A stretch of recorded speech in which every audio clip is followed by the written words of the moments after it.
Hi viewers, welcome to my channel మనబాచి. Bigg Boss Agni Pariksha episode 1 launch అయిందండి నిన్న. So total 8 contestants యొక్క performances అయితే మనం చూసాము. So out of this 8 interesting అనిపించిన కంటెస్టెంట్స్ అయితే కనుక ఇంట్రెస్టింగ్ అండ్ ఇన్స్పైరింగ్ కంటెస్టెంట్ అయితే ఒకరు ప్రసన్న గారు. జడ్జెస్ యునానిమస్గా 3 గ్రీన్స్ ఇచ్చారు. So he is directly into the top 15. ఏంటంటే ఈ సెలక్షన్ ప్రాసెస్లో ముందు చెప్పాలంటే కనుక out of the total 1 lakhs of people వచ్చారని చెప్పేసి శ్రీముఖి గారు ఇంట్రొడక్షన్లో చెప్పారు. It is lakhs of thousands whatever it is. But final అయితే కనుక టాప్ 45 నుంచి వీళ్ళు సెలక్షన్ చేయాలి. ఈ out of the top 45 top 15ని వీళ్ళు పిక్ చేయాలి. సో ఈ టాప్ 15లోంచి ఒక 5 మెంబర్స్ కామనర్స్ ప్రాసెస్లో కామన్ సెలక్షన్ ప్రాసెస్లో హౌస్లోకి ఎంటర్ అవుతారు. సో అది 5 అవ్వచ్చు అంటున్నారు, లేదంటే పెరగచ్చు కూడా మేబీ, ఎందుకంటే ఇది 2 houses కాన్సెప్ట్ ఏదో అంటున్నారు కాబట్టి ఇట్ డిపెండ్స్. సో అది సెపరేట్గా మనం రివ్యూ చూసుకుందాం దాంట్లో. But now as of now ఈ టాప్ 15 సెలెక్ట్ చేసిన ప్రాసెస్లో ఎవరైతే వచ్చారో ఈ రోజు నిన్న ఎపిసోడ్లో అయితే కనుక 8 మెంబర్స్ పార్టిసిపేట్ చేయడం జరిగింది. అందులో ప్రసన్న కుమార్ గారు యునానిమస్గా గ్రీన్ కార్డ్స్ తోటి సెలెక్ట్ అయ్యారు. And another contestant Divya from Vijayawada. Veg fried momos అంటారు అంటే నాకైతే తెలియదు. యాక్చువల్గా I'm no way into this Insta గురించి పెద్దగా ఫాలో అవునండి, పెద్దగా తెలియదు, మా పిల్లలు చెప్పారు. సో ఆవిడ బాగా ఫెమిలియర్ అంట. అందులో కొంచెం డేరింగ్ గానే చెప్తారు, ఫ్రాంక్ గానే చెప్తారు రివ్యూస్ అని చెప్పేసి. అందులో ఆ రివ్యూస్ అనే చెప్పే పాయింట్లో కూడా ఆవిడ చెప్పింది ఏంటంటే రివ్యూస్ కాదండి ఇవి, ఒపీనియన్స్, ఎందుకంటే మళ్ళీ కేసెస్ అవుతున్నాయని చెప్పి సెటారికల్ డైరీ కూడా ఇచ్చారు. సో సెన్స్ ఆఫ్ హ్యూమర్ అయితే ఉంది ఆవిడకి. సో ఈవిడ కూడా ఆల్ 3 గ్రీన్స్ తోటి డైరెక్ట్లీ ఇంటూ ద టాప్ 15 అయ్యారు. బట్ ఇప్పుడు ఈ టాప్ గ్రీన్స్ గురించి కంపేర్ చేసుకుంటూ చెప్తున్నాను, అందుకని directly naught into the first, second, third, fourth అనే సీక్వెన్స్ లో చెప్పకుండా నేను టాప్ 3 మొత్తం టాప్ 3 జడ్జెస్ అందరూ కూడా యునానిమస్ గా ఇచ్చిన ఒపీనియన్ తోటి ఎవరైతే ఉన్నారో వాళ్ళిద్దరి మధ్యలో ఉన్న వ్యత్యాసంలో చెప్తున్నాను. ప్రసన్న కుమార్ గారు అల్టిమేట్లీ ఆయన అర్హత ఉన్నట్టుగా అనిపించింది. ఎందుకంటే బికాజ్ సో ఇన్స్పైరింగ్ స్టోరీ అయింది. ఒక బ్లేడ్ గన్నర్గా ఉంటూ ఆయన మల్టిపుల్ యాక్టివిటీస్లో ఆయన పార్టిసిపేట్ చేస్తూ చాలా చెప్పారు ఆయన గురించి ఇంట్రడక్షన్లో. ఏంటి videographer, photographer, traveller, bike rider, motorcycle rider, marathon runner, 21 km blade marathon runner, and wild horse సంబంధించిన దాంట్లో కూడా రైడ్ చేస్తున్నారంట. Copper knockouts with wild horses అని చెప్పేసి చెప్పారు. సో ఇంత మల్టిపుల్ టాలెంటెడ్ ఉన్న పర్సన్ ఆబ్వియస్లీ ఖచ్చితంగా ఒక ఇన్స్పైరింగ్ పర్సన్ అవుతారు. నో మ్యాటర్ అది బిగ్ బాస్లో సక్సెస్ అవుతారా, సక్సెస్ అవ్వలేరా, but he is already a true inspiration to many of the common people. చాలా మంది ఆయన చూసైతే కనుక ఖచ్చితంగా నేర్చుకోవచ్చు, ఎంతో కొంత ఇన్స్పైర్ అవ్వచ్చు. బికాస్ మనం చాలా వరకు మనం చాలా చేయగలిగి ఉండి కూడా మనం ఎన్నో పనులు మానేస్తాం, చేయలేము, అచీవ్ చేయలేము. బట్ ఆయన అవన్నీ ఛాలెంజ్గా తీసుకొని ఒక స్టాండర్డ్ పర్ఫార్మెన్సెస్ లాంటివి ఇచ్చిన వ్యక్తిగా అయితే కనుక definitely he deserves to be in the top 15. So ఇక్కడ నుంచి ఆయన జర్నీ ఎలా సాగుద్ది అనేది లెట్స్ సీ, చూద్దాం టైమ్ ఆన్ టైం ఎట్లా జరుగుతుంది ఎపిసోడ్ వైజ్, అప్పుడు డిసైడ్ చేయండి. బట్ ఎనీవేస్ ఒకవేళ అది ఆయన నో మ్యాటర్ ఆయన సక్సెస్ అవుతారా లేకపోతే మిగతా వాళ్ళతో కంప్లీట్లో వెనకబడిపోతారా అనేది డిఫరెంట్ మ్యాటర్. నాకైతే కనుక అదేం పెద్ద ఫరక్ పడదు, బికాస్ హీఈస్ ఆల్రెడీ అచీవర్, అంతవరకు అయితే కనుక షూర్. సెకండ్ పర్సన్ ఎవరైతే ఉన్నారో ఆవిడ గురించే, దివ్య ఫ్రమ్ విజయవాడ. ఈవిడి లాంచింగ్ అయితే కనుక బాగానే చేశారు. అంటే వెల్ ప్రిపేర్డ్గా వచ్చారు, ఒక క్యాజువల్ వేర్ తోటి ఎంట్రీ ఇచ్చారు. ఎంబీబీఎస్ ఫైనల్ ఇయర్ చదువుతున్నారు. ఎంబీబీఎస్ అంటే ఏంటి, master of all business Big Boss seasons అని చెప్పేసి అభిజిత్ గారు సెటారికల్గా అందం కానీ. సో కెరియర్ని ఎలా మేనేజ్ చేసుకుంటాం అనే మంచి క్వశ్చన్ కూడా వేశారు అభిజిత్ గారు ఈ క్యాండిడేట్కి. ఎందుకంటే because it's not easy, because MBBS is a bigger thing than any Big Boss season winner or runner or whatever participant. ఈ బిగ్ బాస్ పార్టిసిపెంట్ కన్నా లైఫ్లో కెరియర్లో కంపారిటివ్లీ వీ ఆల్వేస్ కన్సిడర్ ఎంబీబీఎస్ని ఎప్పుడు కూడా మంచిగానే చూస్తాం. బట్ అబౌట్ దట్ ఎంబీబీఎస్ కన్నా ఈమె బిగ్ బాస్ని చూస్ చేసుకుంటాను, ఒక 3 నెలలు కెరియర్ని పక్కన పెట్టాల్సిన అవసరం వచ్చినా కూడా నో మ్యాటర్ షీఈస్ ప్రిపేర్డ్ అని చెప్పేసి అన్నారు. కాబట్టి లెట్స్ సీ ఎంతవరకు ఇది అవుతారో. ఒక సాయి పల్లవి, ఒక శ్రీలీల, ఒక దివ్య నిఖిత, అంటే వాళ్ళు కూడా కెరియర్ని ఎంబీబీఎస్ని చదువుతూ ఫాలో అయ్యారు కాబట్టి కంపారిటివ్ నోట్లో ఆవిడ చెప్పారు. గుడ్, ఎన్ని ఎంట్రీ లెవెల్స్ వరకు బాగానే ఉంటాయండి, నో మ్యాటర్. కాకపోతే ఇక్కడ అసలు ఛాలెంజ్ ఏంటంటే ఈవిడికి ఒక టాస్క్ లాంటిది, చిన్న టాస్క్ లాంటిది ఇచ్చారు. ఏంటంటే to pick the best and the worst of the among the judges. So నలుగురిలో ఎవరు బెస్ట్ ఎవరు worst, because all the 4 are previous contestants కాబట్టి. సో ఈవిడి వైజ్ గానే డిసైడ్ చేశారేమో అని అనిపిస్తుంది. ఎందుకనంటే నవదీప్ గారిని సెలెక్ట్ చేసుకోవడం ఆబ్వియస్లీ నో మ్యాటర్ కాంట్రవర్సీ అయితే ఉండదు, because he's an entertainer. Definitely చాలా మందికి నచ్చి ఉన్నారు ఆయన, కాబట్టి ఇట్స్ ఓకే. నవదీప్ గారు బెస్ట్ అని చెప్పేసి అనిపించారు, ఆవిడ reasons justified for that. But worst అనేది అంటే ఆవిడ తెలుగు అక్కడ కూడా తెలివితేటలు వాడారు. ఎందుకంటే వర్స్ట్ అంటే వర్స్ట్ అని చెప్పలేదు వెంటనే, బికాస్ నాకు నచ్చని మనిషి అన్నట్టుగా జస్టిఫై చేసుకోవడానికి ప్రయత్నించారు. అఫ్ కోర్స్ ఇట్స్ గుడ్, ఎందుకంటే పదాలు ఎలా వాడాలో ఏంటి అనేది కూడా ఒక బ్యాలెన్స్ మెయింటైన్ చేశారు ఆవిడ. It's good for that. But the reasons what she portrayed on considering the opinion, ఏదైతే ఒపీనియన్ చెప్పాల్సిన సమయం వచ్చినప్పుడు ఆవిడ చెప్పిన పాయింట్ ఏదైతే ఉందో అభిజిత్ గారి పట్ల అంత కన్విన్సింగ్ అయితే ఏం అనిపించలేదు. బికాజ్ ఏంటంటే సోఫాలో కూర్చొని గేమ్స్ ఏం ఆడకుండా, అది ఒక సింగిల్ గేమ్లో మైండ్ గేమ్ అప్లై చేసి దాన్నే త్రూ అవుట్ క్యారీ చేసి, నో ఇట్స్ నాట్. బికాజ్ అప్పుడు కరోనా టైంలోనండి, సీజన్ 4. సో చాలా మంది వ్యూవర్స్ ఎక్కువగా టీవీకి అతుక్కుపోయి చూసిన వాళ్ళే. సో అందులో అభిజిత్ గారు స్టాండౌట్ పర్ఫార్మెన్సెస్ అని మనం లెక్క తీసుకుంటే ప్రతి ఎపిసోడ్కి ఒకటైనా గ్యారంటీగా ఉంటుంది, నో మ్యాటర్. అందరూ అగ్రీ చేస్తారని నేను అనుకుంటాను. ఈవెన్ అభిజిత్ని యాంటీ ఫ్యాన్స్ అని ఎవరైతే ఉంటారో, ఓట్ బ్యాంక్లో ఓట్లు అయిన వాళ్ళు కూడా ఒప్పుకుంటారు అది అంతవరకు అయితే కనుక. Because such a stupendous performances he has given, he has delivered. So ఆ జస్టిఫికేషన్స్ అయితే కాదు, బట్ ప్లాన్డ్గా ఈవిడి ఆయన పేరుని డేర్నెస్, అంటే ఆవిడకి ఒక డేర్నెస్ ఉంది. సో స్టేజ్ మీద నేను ఏదైనా సరే మాట్లాడగలను, ధైర్యంగా చెప్పగలను నా పాయింట్ని అని ప్రూవ్ చేసుకోవడానికి ఈ ప్లాట్ఫామ్ని బాగా ఉపయోగించుకుంది అని నాకు అనిపిస్తుంది. బికాజ్ ఎందుకంటే ఆవిడ చెప్పిన రీజన్స్లో ఇవన్నీ కాకుండా ఇంకొక పాయింట్ కూడా నాకు ఎందుకు అనిపించింది, ఇది మేబీ ఇది రాంగ్ అవ్వచ్చు, రైట్ అవ్వచ్చు. ఆబ్వియస్లీ ఇప్పుడు అభిజిత్ గారిని టచ్ చేసిన తర్వాత ఆవిడ everyone's ultimate goal is that to reach in the house. So top 15కి వెళ్ళాలి, ఆ తర్వాత టాప్ 5లోకి వెళ్ళాలి, ఆ టాప్ 5 నుంచి హౌస్లో ఎంటర్ అవ్వాలి. That is the goal for her. Even ఆమెకు కూడా అదే గోల్ అవుతుంది కాబట్టి. బట్ వెళ్ళిన తర్వాత అభిజిత్ గారిని ఒక judge position, no matter judge అనేది ఒక్కసేపు పక్కన పెట్టుకుంటే, అభిజిత్ గారి మీద ఒక ఒపీనియన్ పాస్ చేసి దాన్ని సోషల్ మీడియాలో ట్రోల్స్కి గురి కాకుండా వాళ్ళ ఫ్యాన్ బేస్ని తట్టుకొని నిలబడగలరా, ఇదొక డిబేటబుల్ పాయింట్ నాకు అనిపించింది. So it's a dare step. ఆ రకంగా చూస్తే క్యాల్కులేషన్స్ చేసింది ఆవిడ. ఆ క్యాల్కులేషన్స్లో సక్సీడ్ అవుతారా లేదా, ఎందుకంటే బికాస్ ఆవిడ పాయింట్ ఇంకోటి అవ్వచ్చు. మేబీ ఇట్లా అవడం వల్ల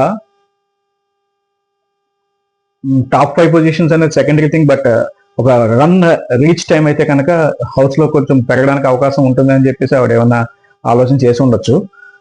so it's a good move or wise move, whatever, but a debatable point. ఎందుకంటే అభిజిత్ గారిని ఆ పాయింట్స్ తోటి నాకు నచ్చలేదు అని చెప్పడంలో కనుక అందరూ కూడా ఒప్పుకోలేని పాయింట్స్ అవి. సో యాంటీ ఫ్యాన్స్ ఎవరైతే ఉన్నారో ఏమో ఇలా కూడా క్యాల్కులేట్ చేసి ఉండొచ్చు. అభిజిత్ గారికి యాంటీ అవుతారని తెలిసి కూడా ఆ ఫ్యాన్ బేస్ని తట్టుకొని నిలబడగలను అన్న ధైర్యం ఉండొచ్చు. యాంటీ ఫ్యాన్స్ యొక్క ఓట్స్ సబ్సిక్వెంట్ గా ఎవరు ఏం చెప్పినానండి, బిగ్ బాస్ లో ఎంట్రీ ఇస్తాను అన్నప్పుడు కావాల్సింది ఓట్స్. మన ఒపీనియన్స్ యాజ్ ఎ రివ్యూర్స్ గా 100 చెప్తాం, అందులో 99 ఫెయిల్ అవుతాయో రైట్ అవుతాయో, that is a separate matter. But vote bank ఏదైతే ఉందో, ఆడియన్స్ పల్స్ ఏదైతే ఉందో, ఆడియన్స్ పోల్లో చూపించాలి. అది దాన్ని ఎలా గ్రాప్ చేసుకోగలరు అనేది మేజర్ పాయింట్. సో అందులో ఆమె సక్సీడ్ అయిందేమో యాజ్ ఆఫ్ నో అని అనిపిస్తుంది. బికాస్ ఇంకా రన్నింగ్ ఎపిసోడ్స్ లో ఎందుకంటే టాప్ 3 ఆల్ త్రీ గ్రీన్ ఇచ్చారు కాబట్టి definitely she's in the top 15. So ఆవిడ మిగతా పార్టిసిపెంట్స్ తోటి 14 కంటెస్టెంట్ తోటి ఆవిడ జర్నీ కొనసాగిస్తారు ఈ 10 రోజులను. సో ఆబ్వియస్ గా ఆ 10 రోజులు ఆవిడ తేలిపోతుందా నిలబడుతుందా అనేది డిపెండ్స్, చూడాలి. బట్ అవి చెప్పిన రీజన్స్ అయితే నాకైతే నచ్చలేదండి. బట్ టాప్ అంటే ఆల్ గ్రీన్ అయితే కనుక ఇవ్వాల్సినంత క్యాండిడేట్ అయితే మాత్రం కాదని అనిపించింది. బట్ ఆవిడ డేర్నెస్ కి ఇచ్చి ఉంటారు. అలా లో టైమ్స్ గురించి కూడా ఆవిడ మాట్లాడారు. ఓకే, ఆ లో టైమ్స్ లో కనుక ఒక పాజిటివ్ పాయింట్ ఏంటంటే ఫాదర్ ని యొక్క ఎఫెక్షన్ ఏదైతే ఉందో ఆవిడ ప్రజెంట్ చేసిన విధానం టచ్ చేసింది. Definitely it's a heartful gesture ఆవిడ చెప్పింది. ఎందుకంటే ఒక 6 months బెడ్ రెస్ట్ లో ఉన్నప్పుడు వాళ్ళ ఫాదర్, పేరెంట్స్ ఆబ్వియస్ గా చూసుకుంటారు, అది పాయింట్ అయితే కాకపోవచ్చేమో కానీ, బట్ ఫాదర్ కేర్ గా తీసుకొని ఆయన మీద నేను డిపెండ్ అవ్వాల్సి వచ్చింది, అప్పుడు నాకు ఫాదర్ అంత ఎత్తులో కనిపించారు అనేది ఆబ్వియస్ గా ఏ కిడ్స్ కైనా సరే పేరెంట్స్ దగ్గర నుంచి అది వస్తే కనుక వాళ్ళకి టచ్ అవుతుంది. So it's a good thing. అవన్నీ జెన్యున్ గానే అనిపించినాయి, అందులో ఇదేం లేదు. సో ఆల్ గ్రీన్స్ ఇచ్చేంత డిజర్వింగ్ క్యాండిడేట్ అయితే మాత్రం కాదండి. బట్ ఓకే, ఆమె స్ట్రాటజీ అయితే కనుక as of now clicked, worked. So చూడాలి వాట్ హ్యాపన్. ఇక ఆల్ రెడ్స్ వచ్చిన 2 క్యాండిడేట్స్ ఉన్నారు కదా, వాళ్ళిద్దరిని ఎలిమినేట్ అయిపోయారు. ఇంకో వాళ్ళ గురించి తక్కువ చెప్పుకోవడం బెటర్. బికాస్ ఎందుకంటే వాళ్ళ పెర్ఫార్మెన్స్ జడ్జెస్కే కాదు, యాజ్ అన్ ఆడియన్స్ మనకు కూడా పెద్దగా ఏమీ ఇంప్రెషన్ ఏమి అనిపించలేదు. బికాజ్ మల్టీ స్టార్ ఏంటది, అయినా మిడియాలు కూడా నుంచి వచ్చిన పర్సన్, అయినా multi star Manmatharaja, multi star Manmatharaja అండి. ఆయన పేరు రామాచారి గారు ఒరిజినల్ నేమ్. సో ఇది మినిమం డిగ్రీ ఉండాలి అనే మీమ్ ఏదైతే ఉందో అది బాగా పాపులర్ అయిన కంటెస్టెంట్ అయినా. ఆ మీమ్ వరకు అయితే కనుక ఆయన పాపులారిటీ చాలా బాగా క్లిక్ అయింది. బట్ రియల్లీ ఆయన చేసిన పెర్ఫార్మెన్స్ గురించి మనం ఎంత తక్కువ మాట్లాడుకుంటే అంత మంచిది. బెగ్గింగ్ ఫస్ట్ ఆఫ్ ఆల్ ఏంటంటే మనం ఆ ప్లాట్ఫామ్ లోకి వెళ్ళాలి అనుకున్నప్పుడే ఏంటంటే మనం ప్రూవ్ చేసుకోవాలని మనం డిసైడ్ అయ్యి వెళ్తున్నట్టు. సో దానికోసం వాళ్ళని బెగ్ చేసుకునేలా కాదు, మనం సాధించుకునేలాగా ఉండాలి పెర్ఫార్మెన్సెస్ ఏవైనా సరే. వాళ్ళు మనకి ఇవ్వాలి, అంతేకాని మనం అడగకూడదు. So she own deserve. Definitely వాళ్ళు రిజెక్ట్ చేసి చాలా మంచి పని చేశారు. బికాస్ ఫర్దర్ ఆన్ గోయింగ్ మనం ఆయన్ని భరించలేము. ఇంకొకరు మాధురి వైజాగ్ నుంచి వచ్చారు. మాధురి గారు క్యూట్ గా ఉన్నారు, చాలా క్యూట్ గా ఉన్నారు, స్లాంగ్ బాగుంది, న్యాచురల్ గా అనిపించారు. క్యూట్నెస్ తో అయితే కనుక మార్క్స్ పడతాయి. ఎందుకంటే ముందు 2 రోజుల ముందు ప్రోమోలో కూడా చూసి ఎవరో క్యూట్ కొన్నారు, సెలెక్ట్ అయ్యామో నేను కూడా కాసేపు అనుకున్నాను. కానీ బట్ ఆవిడ కూడా రిజెక్ట్ అయ్యారు స్ట్రేట్ అవే ఆల్ రైట్స్ తోటి. ఎస్, బికాస్ ఎందుకంటే అంత ఏమి చెప్పుకోవడానికి చెప్పలేదు. బికాస్ వాళ్ళ ఫాదర్ ఒక సిఎంఆర్ లో సెక్యూరిటీ పర్సనల్ గా వర్క్ చేస్తూ ఉన్నారు. సో అదే సిఎంఆర్ కి మిస్ సిఎంఆర్ గా సెలెక్ట్ అవ్వడం అనేది ఒక achievement. Definitely it's a good achievement and happy moment for her. So అక్కడి నుంచి ఆవిడ చెప్పిన రీజన్స్ లో ఏంటంటే నేను ఇన్ఫ్లుయెన్సర్ గా ఉంటున్నాను, నేను మోడల్ గా ఉంటున్నాను అంటే ఎవరు పెద్దగా రికగ్నిషన్ రావట్లేదు అనేది. బికాస్ షార్ట్ కట్ అనే జడ్జెస్ కి ఎలా అనిపించిందో సేమ్ ఆడియన్స్ గా మనకి కూడా అలాగే అనిపించింది, షార్ట్ కట్ మెథడ్ లా అనిపించింది. So better talk less on that. So ఇద్దరిని చేస్తే ఇంకా మిగిలిన వాళ్ళలో అబూ బకర్ గారు రైల్వే కూడా నుంచి వచ్చారు. Is a model actual. Model ఇదంతా ఎలా ఉంటుందంటే ఈయన కూడా పెద్దగా ఏమి ఇంప్రెస్ అయితే ఏం చేయలేదండి. అలా అని చెప్పి పెర్ఫార్మెన్స్ కూడా పూర్గా ఏమీ లేదు. బట్ ఏంటంటే ఓకే, బాడీ బిల్డింగ్ అంతా ఉన్నారు. He one some competitions. 2024 లో సిల్వర్ మెడల్ వచ్చింది మిస్టర్ కాంటినెంటల్ గా, లేకపోతే 2025 లో ఏదో ప్రజెంట్ మన స్టేట్ ని రిప్రజెంట్ చేశారు కంట్రీ తరఫున. సో ఇవన్నీ అచీవ్మెంట్స్ ఉన్నాయి. అలాగే 2017 లో బిందు మాధవ్ గారు జడ్జ్ గా వచ్చారు ఈయన పార్టిసిపేట్ చేసిన దానికి. సో మా ఐడెంటికల్ థింగ్స్ జరిగినాయి.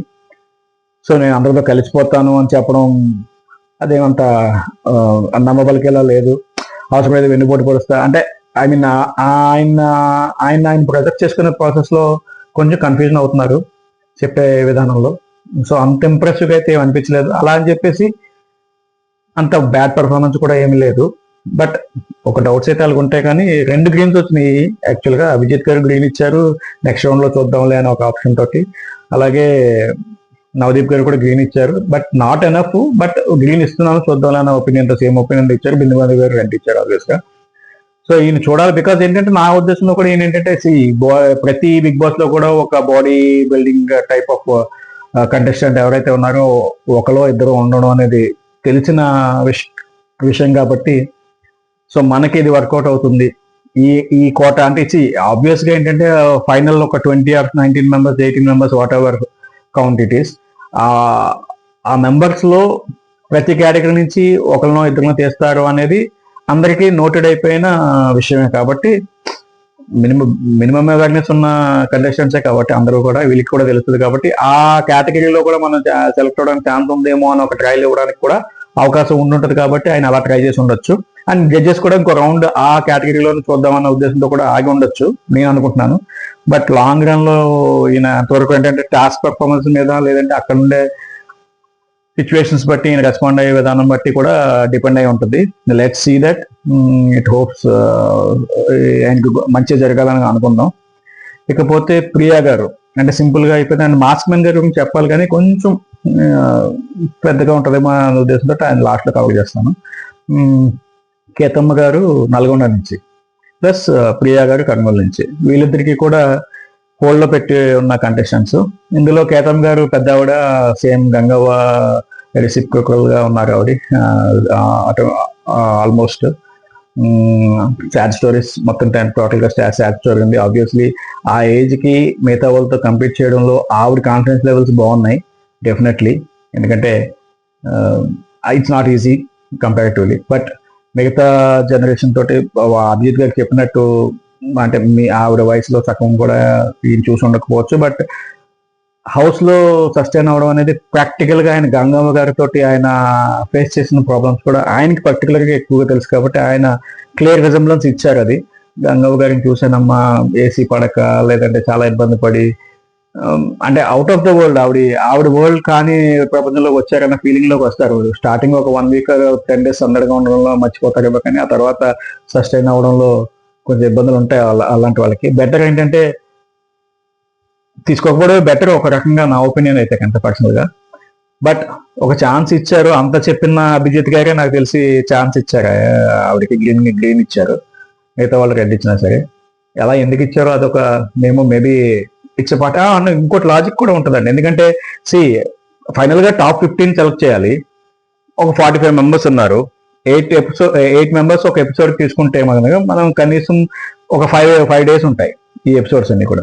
ఈ 5 days రన్ చేసే ప్రాసెస్ లో మిగతా వాళ్ళు అందరికీ ఆల్ గేమ్స్ ఇచ్చుకుంటూ వెళ్ళిపోతే, స్టార్టింగ్ లోనే ఒక 3-4 ఇచ్చేసుకుంటూ వెళ్ళిపోతే మిగతా వాళ్ళలో ఒక్కొక్కసారి ఏమవుతుందంటే ఒక రోజు మొత్తం 8 మందిలో బాగా బెస్ట్ ఇచ్చేవాళ్ళు మెజారిటీ మెంబర్స్ ఉండొచ్చు. ఒక రోజు 8 మెంబర్స్ లో అసలు ఎందుకు పనికిరాని కంటెస్టెంట్ లా అనిపించవచ్చు. సో ఆల్ ప్రాబిలిటీస్ ఉన్నాయి. సో పర్మిటేషన్ అండ్ కాంబినేషన్స్ అన్ని వర్కౌట్ చేసుకోవాలి కూడా వాళ్ళు కూడాను. సో అందుకనే డైరెక్ట్ గా ఆల్ గేమ్స్ ఇవ్వకపోవడం అనేది ఒక సేఫర్ ఆప్షనే ష్యూర్లీ. సో అందుకనే 2 గ్రీన్స్ ఇచ్చి డైరెక్ట్ ఎంట్రీస్ ఇచ్చారేమో అనిపిస్తుంది. అది బెస్ట్. అది ఇట్స్ గుడ్ థింగ్. సో ఆ కారణంలో ఈవిడికి కూడా ఒక గ్రీన్ ఇచ్చి ఇంకో ఆప్షన్స్ లో ట్రై చేసి చూద్దామని అనుకుంటుంటారు. బెటర్ తర్వాత లాంగ్ రన్ లో ఉండకపోవడమే బెటర్ ఆప్షన్. ఇకపోతే ప్రియా గారు కర్నూలు క్యూట్ గా ఉన్నారండి. షూర్లీ ఏంటంటే అక్కడ ప్రజెంట్ చేయడానికి పెర్ఫామ్ చేయడానికి నాకు తెలిసి ఆవిడేమీ చేయలేదు. అంటే చిన్నపాటి ఫ్లాటింగ్ లాగా మన నవదీ పేరుతోటి అది కూడా శ్రీముఖి గారు ఇనిషియేషన్ తీసుకొని ఒక వాతావరణం క్రియేట్ చేసినట్టు అయింది. ఒక స్టోరీ క్రియేట్ చేసి దానికి ఒక లీడ్ ఇచ్చి ఎనాక్ట్ చేయించినట్టుగా అనిపించింది. సో అయినా సరే స్పాంటేనియస్ గా ఆవిడ రెస్పాండ్ అయ్యే విధానంలో రెస్పాండ్ అయ్యారు. క్యూట్నెస్ ఉంది.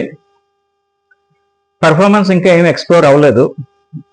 సో 2 గ్రీన్స్ వచ్చేంత పెర్ఫార్మెన్స్ అంటే ఫర్దర్ చూడాలి. బెటర్ ఏంటంటే ఇటువంటి క్యాండిడేట్స్ తో వచ్చే ప్రాబ్లం ఏంటంటే మేబీ వాళ్ళ పర్సనాలిటీ ఇంకా పూర్తిగా అంతా కూడా మనకి వెంటనే జడ్జ్ చేయలేకపోతాం. స్లో అండ్ స్టడీగా ఉంటారేమో వీళ్ళు. సో బెటర్ ఆప్షన్ ఏంటంటే హోల్డ్లో ఉంచడం కరెక్ట్ ఆప్షన్. ఇది లాంగ్ రన్ ఉంటారా లేదని let us see. But okay, as of now హోల్డ్లో ఉండడం అనేది reasonably good for this candidate Priya గారు. ఈ క్యాండిడేట్స్ అని ఎందుకంటుందంటే బికాజ్ కంటెస్టెంట్స్ కాదు వీళ్ళు. Technically they use that candidate name. Sreemukhi గారు ఇంట్రడక్షన్ లో కూడా క్యాండిడేట్ అన్నారు. అన్నట్టు మర్చిపోయానండి, నా ఛానల్ సబ్స్క్రైబ్ చేసుకోండి. నాకు అలవాటు లేదు ఇది అడగడం మర్చిపోతున్నాను నేను. So please do subscribe to my channel. ఇది కొత్త ఛానల్ అండి. So I'm trying out new. Likes అయితే కొట్టండి, బికాజ్ రీచ్ బాగా పెరుగుతుంది. సో అందరికి కొంచెం ఎక్కువ మంది రీచ్ ఉంటుంది కాబట్టి నోటిఫికేషన్స్ ఆన్ చేసుకోండి. అండ్ డెఫినెట్లీ సబ్స్క్రిప్షన్ మాత్రం మర్చిపోకండి, అండ్ లైక్స్ అస్సలు మర్చిపోకండి please. Last person mask man అండి. ఈ మాస్క్ మ్యాన్ గురించి చెప్పాలంటే, అంటే లాస్ట్ పర్సన్ అంటే అక్కడ వచ్చిన లాస్ట్ పర్సన్ కాదు, నేను రివ్యూ చెప్పే 8 కంటెస్టెంట్స్ లో last person mask man. Harish గారు, విజయవాడ, ఫ్రమ్ విజయవాడ. ఈయనది మాస్క్ పెట్టుకుని వచ్చారు, హృదయ మానవ్ అని చెప్పేసి అన్నారు. ఆడిషన్స్ కోసం చేసినట్టే ఉంది తప్ప, నవదీప్ గారు కూడా అదే పాయింట్ చెప్పారు, ఏదో ఆడిషన్స్ కోసం చేసినట్టు ఉంది అని చెప్పేసి ఒక సెటర్ కూడా వేశారు. ఇమ్మీడియట్ గా నాకు కూడా అదే అనిపించింది, టు బి ఫ్రాంక్. అంటే అలా అని కాదండి, అంటే వీళ్ళందరికీ ఏంటంటే బిగ్ బాస్ లో మనం రొటీన్ గా వెళ్తే వర్కౌట్ అవ్వదు, ఒక డిఫరెంట్ ప్లాట్ఫామ్ అయితే వెళ్తేనే వర్కౌట్ అవుతుంది అనే ప్రాసెస్ లోనే ఇప్పుడు ఆయన ఇందాక ఒక రిజెక్ట్ చేశారు, మల్టీ స్టార్ ఉన్నారు కదా ఆయన, మన్మథ రాజా, ఆ దగ్నాలు చేయడం, ఇలా ఏదో డిఫరెన్స్ చేద్దాం, ట్రై చేద్దాం అని అందరూ సజెషన్స్ ఇవ్వడం వల్ల వచ్చిన ఎఫెక్ట్ అన్నమాట ఇది. ఈ మాస్క్ థియరీ కూడా అలాంటిదే. బహుశా ఆయన 7 years నుంచి వేసుకుంటున్నానని చెప్పారు. మేబీ ఆ 7 years లో కూడా ఆయన ఈ సోషల్ మీడియాలో కూడా ఇట్స్ నథింగ్ బట్ ఆయన ఒక ఎంటర్ప్రెన్యూర్ అని చెప్పేశారు. సో ఎంటర్ప్రెన్యూర్షిప్ థాట్ ప్రాసెస్ ఉన్న ఒక పర్సన్ ఎవరైనా సరే, he always thinks something different from routine, obviously. ఎందుకంటే రొటీన్ గా ఒక జాబ్ ఓరియంటెడ్ లో వెళ్ళే వాళ్ళు, లేదంటే ఒక కెరియర్, రెగ్యులర్ కెరియర్ క్యారీ చేసే వాళ్ళలో అయితే కనుక ఈ థాట్స్ ఉండవు. షూర్లీ ఆ 7 years బ్యాక్ ఆయన మాస్క్ పెట్టుకున్న థియరీలో కూడా ఇలాంటి థియరీ ఏదో వర్కౌట్ చేసుకుని ఉంటారు. ఎందుకంటే audience recognition or reach important అనుకున్నప్పుడు ఈ సోషల్ మీడియాలో ఆయన వీడియోస్ చేసేటప్పుడు కానీ ఇట్లా కానీ మాస్క్ పెట్టుకునే థియరీ అక్కడ వర్కౌట్ చేసుకుని ఉంటారు. అది సక్సెస్ అయ్యలేదో నాకైతే తెలియదండి. బట్ కోపదారి మనిషి అని చెప్పేసి ఆయన చెప్పడం కానీ, బిందుమాధవి గారు పర్టికులర్ గా కొంచెం హార్ట్ గానే రియాక్ట్ అయ్యారు ఆయనకి. బట్ ఈవెన్ దో ఆ రియాక్షన్ సంగతి ఎట్లా ఉన్నా సరే, ఈయన కన్ఫ్యూజన్ గా మాట్లాడారు. అంటే క్లారిటీగా చెప్పాను అన్నట్టుగా ప్రొజెక్ట్ చేశారు, కానీ ఆ ప్రొజెక్షన్ లో ఎక్కడో కన్ఫ్యూజన్ ఉంది. అంటే ఆయన ట్రాన్స్పరెంట్ గా చెప్తున్నారా అంటే క్వశ్చన్ మార్కే నాకు కూడా. అంటే మూకుమ్మడి దాడి అంటాం చూసారా, ఆ టైప్ లో జడ్జెస్ అందరూ కూడా చాలా హార్ష్ గానే మాట్లాడారు. సో సేమ్ వైజ్ ఇప్పుడు రేపొద్దున కంటెస్టెంట్స్ హౌస్ లోకి వెళ్తే కూడా అయిన అలాంటి సిచ్యువేషన్స్ ఫేస్ చేయాల్సి వస్తే ఎలా నిలబడగలుగుతారు? Question mark. సో అంత నాకైతే ఏమైనా పెద్ద అనిపించలేదండి. పైగా ఆయన ఈ కోపం ఎంత ఎక్స్ట్రీమ్ లెవెల్స్కి వెళ్తుంది అంటే, చేయి కూడా చేసుకుంటామంటే చేయి చేసుకుంటానని చెప్పడం, అది మీ వైఫ్నైనా కొడతారా అంటే కొడతానని చెప్పడం, కొట్టానని చెప్పడం, ఇది కొంచెం ఎక్స్ట్రీమే. But okay, that is very personal thing. దాంట్లోంచి మనం వెళ్ళలేము, ఎందుకంటే రీజన్స్ మనం దాన్ని జస్టిఫై చేయలేము. బికాస్ ఒక ఇన్ బిట్వీన్ పర్సనల్ గా జరిగిన ఇష్యూస్ మీద దీన్ని క్యాల్కులేట్ చేసుకొని బిందుమాధవి గారు నువ్వు వైఫ్ నే కొట్టినోడివి ఇట్లాగా అని చెప్పేసి విషయం అని ఇలా ఏవైతే పదప్రయోగాలు అయితే చేశారో అంత హార్ష్గా ఏం చెప్పక్కర్లేదు. కానీ బట్ ఆ పాయింట్ పక్కన పెట్టేస్తే కనుక కోపం ఎవరికి ఉపయోగపడదు. But everyone has their own way of projecting their anger management issues అయితే కనుక ఉన్నాయి. ప్లస్ ఇంకోటి అనిపించింది అంటే, నేను ఒక ఐడెంటిటీ క్రైసిస్ ఉందేమో, మాస్క్ పెట్టుకుంటాను నేను, ఈ సమాజాన్ని నేను ఏదో చెప్పారు కానీ ఎందుకంటే ఒక కన్ఫ్యూజన్ బిట్లో ఉంది. మళ్ళీ అవన్నీ డైలాగ్స్ అన్ని చూసి చెప్పడం కూడా అనవసరం. కానీ ప్లస్ క్రికెట్ గురించి ఏదో చెప్పారు, ఈయన డబుల్స్ లో అన్బీటబుల్ ఛాంపియన్ అని చెప్పేసి వెంటనే బాల్ తీసిగారు, పట్టుకుంటారో లేదో చూడండి, మాస్క్ ఉంది కాబట్టి పట్టుకోలేకపోయినా చెప్పారు. ఇవన్నీ కూడా ఇమీడియట్ టెస్టింగ్స్ లో ఆయన చెప్పిన దానికి జరిగిన దానికి అంతేమీ అనిపించలేదు నాకైతే. సో నిన్ననే ప్రోమో రిలీజ్ అయినప్పుడే ఈ పాయింట్ ఒకటి చెప్దాము, ఒక ప్రోమో రివ్యూలా చేద్దాం అనుకున్నాం, కానీ కొంచెం లేట్ అయిపోయింది, కుదరలేదు. బట్ అప్పుడే అనిపించింది ఇదేదో వాంటెడ్లీ ప్రోమో కోసమే చేశారు అనిపించింది. Plus even Big Boss team కూడా, మేనేజ్మెంట్ కూడా ఈయన మీద ఒక సెపరేట్ ఒక సింగిల్ ప్రోమో తీయించగలిగారు అని అంటే కనుక definitely succeeded to that level. ఒక ప్రోమో కట్స్ కు మాత్రం బాగానే ఉపయోగపడింది ఆయన ఎంట్రీ. హోల్డింగ్ అంటే రీజనబుల్. ఇంకా మొత్తం అన్ని గ్రీన్ ఇచ్చేసి ఉంటే కనుక నేను ఖచ్చితంగా ఆశ్చర్యపోయేవాడిని. గాడ్స్ కేస్ ఇద్దరే ఇచ్చారు అనుకుంటా గ్రీన్, ఇది ఒక అభిజిత్ గారు ఒక్కలే రెడ్ ఇచ్చారు వీళ్ళకి. యాక్చువల్గా ఇద్దరు, బిందుమాధవి గారు అంత హార్ష్ గా మాట్లాడిన తర్వాత గ్రీన్ ఎందుకు ఇచ్చారో అర్థం కాలేదు. ఏమో మరి అంటే ఇంకేమన్నా ఉంటుంది అనేది ఏమన్నా గెస్ట్ చేస్తున్నారేమో, ఈ దగ్గర నుంచి ఏమైనా ఎక్స్పెక్ట్ చేస్తున్నారేమో సంథింగ్ ఏమన్నా ఈ 15 days లో ఏమో అంటే హోల్డ్లో ఉన్నారు కాబట్టి మళ్ళీ టాప్ 15 వెళ్ళాలి కదా, వెళ్ళినప్పుడు కదా చూడాలి మనం. Let's see. ఓవరాల్ గా చూసుకుంటే కనుక 8 contestants లో పెర్ఫార్మెన్సెస్ అండ్ దిస్ ఎపిసోడ్ అయితే కనుక బాగుంది. డెఫినెట్లీ ఏంటంటే కామనర్స్ కి ఒక లాంచ్ ప్యాడ్ చాలా బాగా జరిగినట్టే అనుకోవచ్చు. Good thing. Let's see in the further episodes. ఇంకెంతమంది కళాఖండాలు మనకి చూడాల్సి వస్తుందో, లేదంటే వాళ్ళ టాలెంట్లు మనం జడ్జ్ చేయాల్సి వస్తుందో చూడాలి. Let's see.